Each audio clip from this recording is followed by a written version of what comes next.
Hey guys, back here from a Pat here. Today is an exciting day. We're finally going to be putting some seeds in the ground. Guys, I am so excited. We're going to be planting out some of the seedlings that I started a few days ago, as well as we're going to direct sow some seeds, and we're going to do a huge transfer of plants that had already volunteer plants that had popped up from last year, from seeds that fell last year. Guys, wait until you see how many plants I got out of that. Anyway, let's get started in our planting for our fall garden. Let's get started. So guys, all of these greens you see in this bed actually popped up from seeds that fell last year. So I had chijimisai, which is like a Japanese green. I had chijimisai and some broadleaf, Florida broadleaf mustard greens and other greens in these beds. And as you can see, all of these that you see here are actually just seeds that fell and popped back up this year or this season. I allow all my vegetables to go to seed. So this is just literally free vegetables from last year. So I'm gonna first spread these out. I'm gonna kind of separate them, spread them out so I can see just how much I need to grow, how much more I need to plant, because I don't want to overplant. I mean, I have a lot that's going into these two beds. I'm gonna show you guys how to do transplants, because if you allow your vegetables or your fruit to go to seed, you very well could have these that you need to transplant. So let's just do that first. I'm gonna spread these out and then I'm gonna be planting seeds in between. So let's do that. I'm gonna be using a tool that that I bought from Andre the Farmer's store. His store is called permaculturalife.com, I believe. So it's a hori tool, and it can be used as a knife, it can be used as a spade.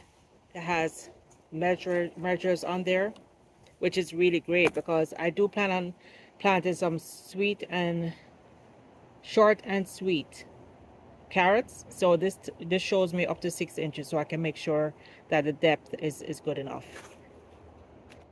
When doing a transplant, you want to make sure you dig below the roots and gently lift up. You don't want to cut into the roots. So here I'm going down and I'm lifting the whole root.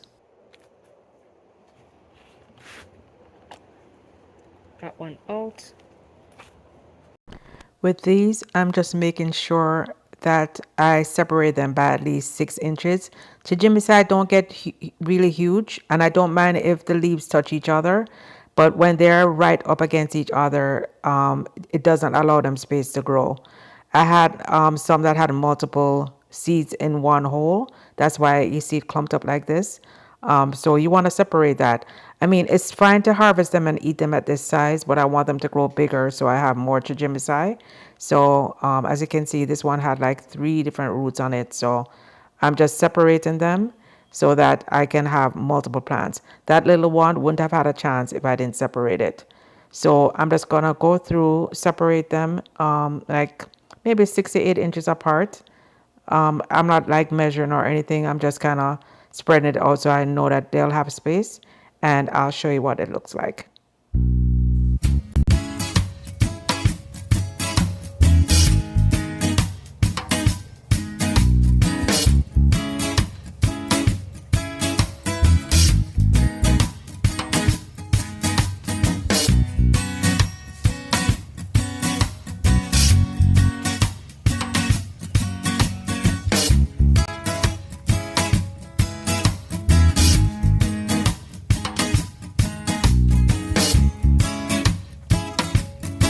We're done doing all the transplants. So look at that, guys. I definitely don't need to plant any chijimisai or bok choy because it basically filled up these 2 areas. So I'm gonna have more than enough chijimisai and bok choy.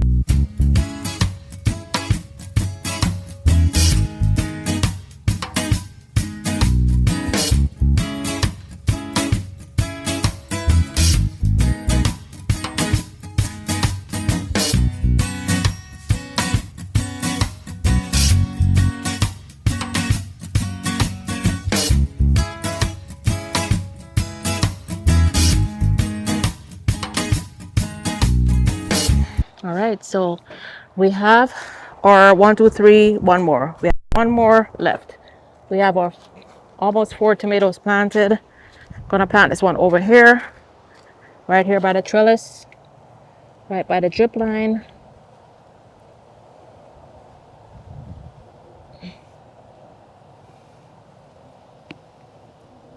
Gonna make a little trench. This one is a little bit smaller, so we're gonna pile the soil up, take the lower leaves off,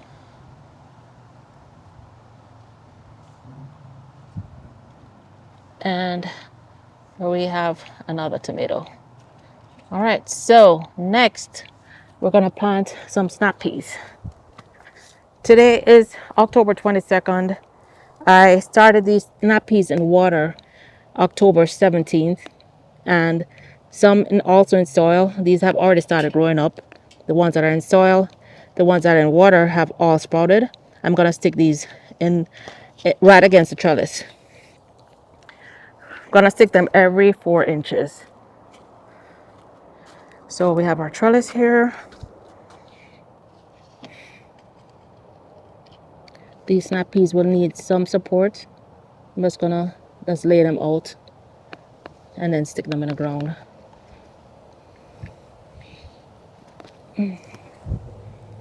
Oops. If it's a lot, which I did put a little bit too much. If it's a lot, you can just double seed them and then thin them out if you need to. So we put a several here. Run some along here also. And you guys, you notice I'm planting these in between other plants. For one, the plants are the greens and the tomatoes will give them a little bit of protection as they grow. And I'll probably be harvesting snap peas before I'm ready to harvest tomatoes. So it's great. Gonna have 2 crops coming up together, the same spot.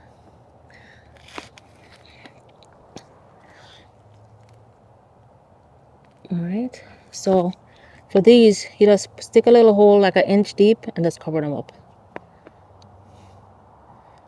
1 inch deep, drop them in, cover them up. 1 inch deep, they're already sprouted. 1 inch deep, drop them in. So I'm just gonna go ahead, put the phone down and finish dropping these snap peas. And here are the roots of the sweet peas, guys. In just a few days, look how the roots have formed nicely. I just turned it upside down in my hand.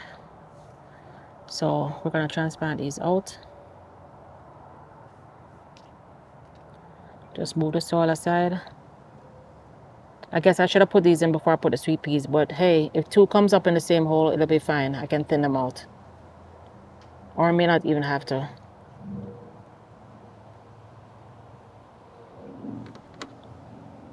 What's this? Oh, missed one. Oh, that's one of the sweet peas. See? That's a root going down. Point that down. And let's do this one. See the 2 little seedlings? Take this out. Put my fingers here. Turn it upside down. You can see the roots coming out already. Just gonna shake it. Oops. Trying to work with one hand. Gonna put these 2. Let's see if there are any more. 1, 2. Oh, that's a weed.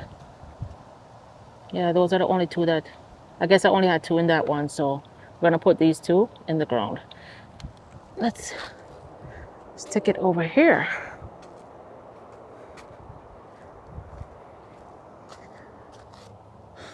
Here are 2 seeds. Let's stick that down.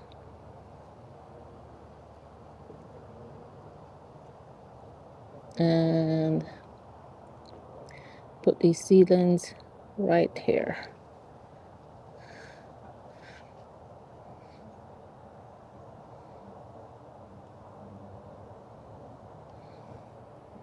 And this last one right here.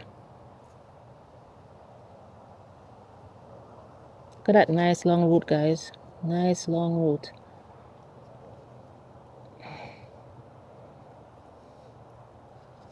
That's it. That's it.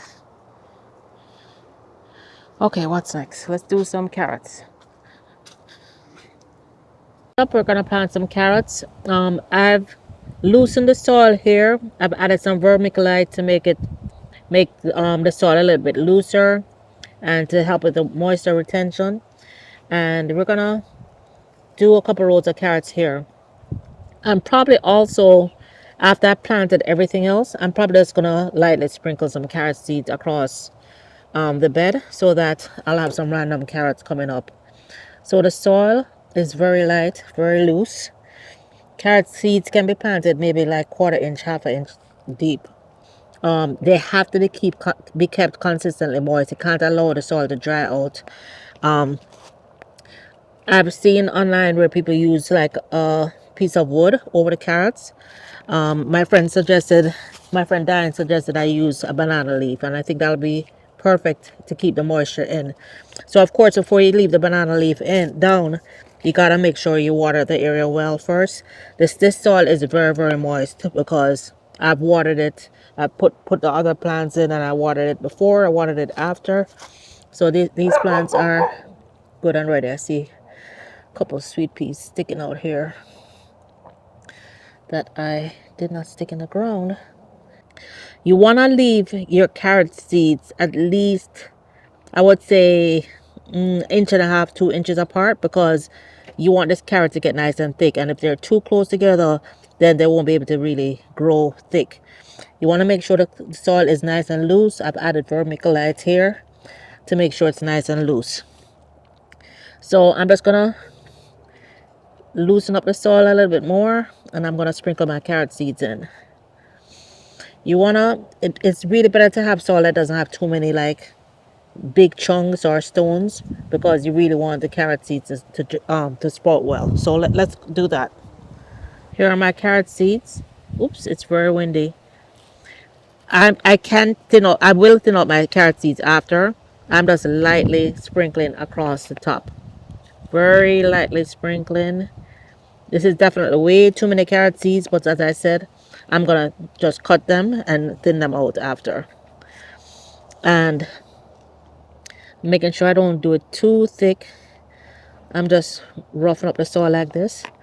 This is how I basically make sure they're buried to at least quarter inch down, just by moving around the soil like this. All right. And then carrots, you have to make sure that they stay consistently moistened. You don't want to drown them in water, but you don't want them to dry out. You cannot allow the soil surface to dry out. I'm gonna lightly wet the soil, then I'm gonna use this banana leaf and cover the area that the carrots are on. You can use a wood plank. You can use whatever you want to use, but just be careful that whatever you use, that the carrots can push itself up through it. So what I'll do is, carrots I think can take a week to between 1 and 3 weeks to germinate. I'm probably going to start checking after like about 4 days. Once I see them germinate, then I'll remove the banana leaf. But the banana leaf will kind of protect it, plus keep the moisture in. So I'm lightly watering my carrots.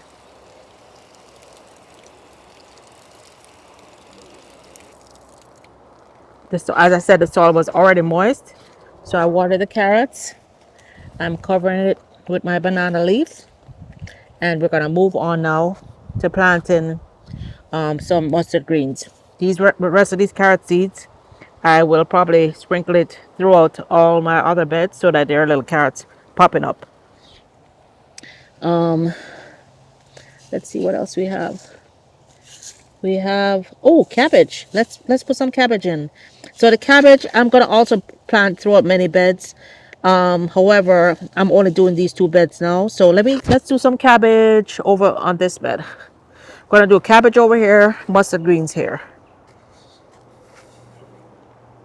Then, as I always add flowers and herbs to my beds, so as these plants germinate, I'm gonna add flowers and herbs.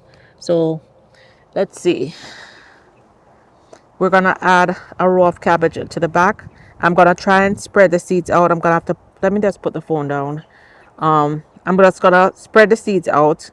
Of course, you can also thin the cabbage.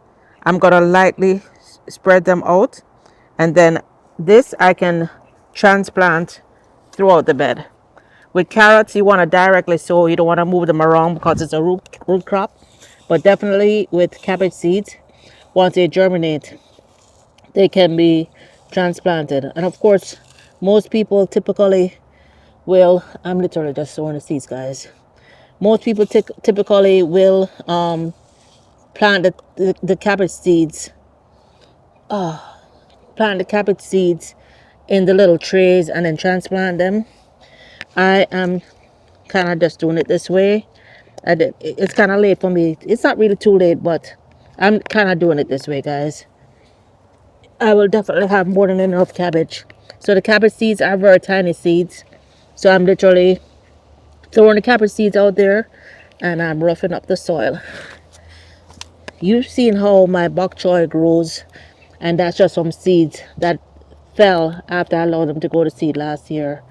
So these cabbage seeds, Florida mustard greens, all these seeds, I find that they're very easy to grow and they just need to be lightly covered. So again, I'm just rubbing my hand across the soil. Some may not germinate, but there's definitely more than enough that will germinate to feed me and my family for the fall and winter. All right, so there we go, the cabbage seeds. Finally, I'm gonna do the same for the Florida broadleaf mustard. This back row is gonna be mainly broadleaf mustard. There were several seedlings popping up, but when I filled the bed with soil, I think I covered most of them. But the seedlings were literally had just started germinating. They were all just had their the two tiny leaves, the two baby leaves. They didn't have any real leaves yet. So gonna sprinkle some Florida body mustard, and I definitely will not be planting any more chijimisai because as you see I have tons of chijimisai and bok choy, and I think that's gonna be it. That's gonna be it for this video. So guys, I hope you enjoyed this video. Be sure to stay tuned for more. I'm planting my herbs. I'm gonna be making a bed with just mints, and I have tons of other things I'm planting, but just so the video isn't extremely long, I'm going to be planting in stages and taking you guys along the way. Till next time, guys, hope you enjoyed. Bye now.